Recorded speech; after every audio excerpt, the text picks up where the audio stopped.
कथाएं आज सुनाऊंगा पहली बार कि अहंकार कैसे अच्छे, बुरे, सात्विक, तामसिक किसी के भी पास तक पहुंचता है। पहली कथा लंका के राजा रावण की। बड़ा विद्वान, बड़ा ज्ञानी, लेकिन मन में विचार आया, इतनी उपलब्धियों के बाद, कितनी सिद्धि पाली, शक्ति जुटा ली, पर मेरे आराध्य भगवान शिव तो कैलाश पर्वत पे रहते हैं, निर्जन में रहते हैं। मुझ जैसे भक्त को भगवान के लिए भी कुछ सोचना चाहिए। अब अहंकारी का दुस्साहस देखिए कि जिनकी नेत्र की एक पलक बदलने से, एक भ्रकुटी से लय प्रलय में परिवर्तित हो जाती है, ऐसे भोलेनाथ को रावण शिफ्ट कराने निकला लंका। पहले तो उसने भगवान शिव से लंका में निवास करने की प्रार्थना की, पर जब वो एप्लीकेशन पेंडिंग पड़ी रही, उत्तर ही नहीं मिला, तो रावण ने सोचा यार भगवान से भी क्या पूछना, मुझ में जब इतना बल है, दुनिया उठा ली, तो कैलाश को उठा के यहां ले आता हूं, शिफ्ट कर लेता हूं और भगवान समेत तीनों लोग यहां पर बस जाएंगे। रावण ने कैलाश पर्वत को उठाना चाहा।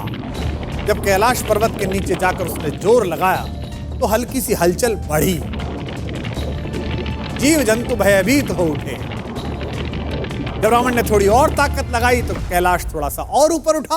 तो भगवान शिव ने सोचा कि अब काफी हो गया, अब अपने शिष्य को जरा थोड़ा बताया जाए कि बल क्या होता है। तो भगवान ने अपने अंगूठे से धीमे से कैलाश को दबाया।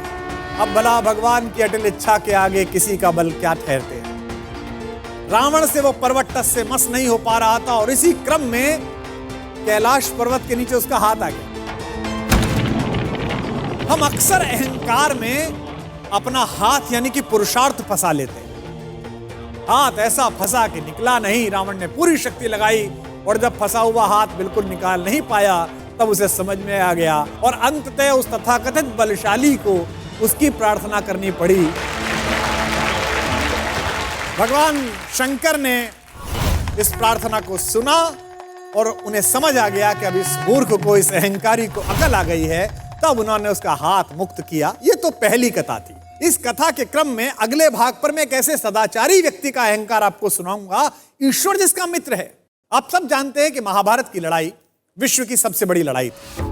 अर्जुन जब कर्ण जैसे महारथी और दुर्योधन जैसे महाबली की सेना को पराजित करने के बाद महाभारत का विजेता बन गया, तो उसे लगने लगा कि ये तो उसका निजी पराक्रम है, उसके बाणों में बल है, पुरुषार्थ है।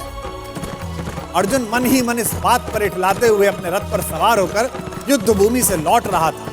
जब अपने शिविर के आखिर में पहुंच गए तो उसके रथ पर बैठे हुए मधुसूदन सारथी भगवान श्री कृष्ण ने कहा, पार्थ रथ से नीचे उतर जाओ। उसने श्री कृष्ण से कहा कि माधव आप सारथी, आप उतर जाइए, मैं भी उतर जाऊंगा। श्री कृष्ण ने कहा, नहीं मित्र, तुमसे कह रहा हूं तुम पहले नीचे उतर जाओ।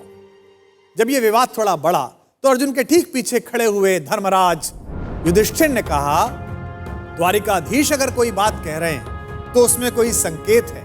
अर्जुन को कुछ समझ तो आया नहीं। भ्रकुटी पर ताव देकर थोड़े अनमने भाव से अर्जुन रथ से नीचे उतर गया। अर्जुन के नीचे उतरने के बाद सब लोग जाने लगे तो कृष्ण जैसे ही रथ के नीचे उतरे,